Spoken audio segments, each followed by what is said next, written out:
Well, new at noon, Minnesota's DFL chairman is now calling for the resignation of Senator Nicole Mitchell. The Democratic senator was arrested at her stepmother's home in Detroit Lakes in April. She is charged with felony burglary, shaken up the last few weeks of Minnesota's legislative session. Republicans called for Mitchell's resignation immediately after her arrest. They also filed an ethics complaint, and an ethics panel was unable to reach an agreement this month. And the committee is set to return on June 12th after her June 10th court hearing.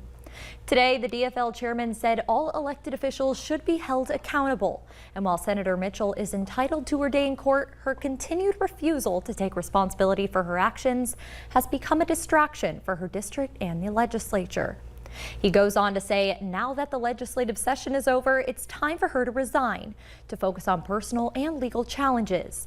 Mitchell has denied stealing anything from the home.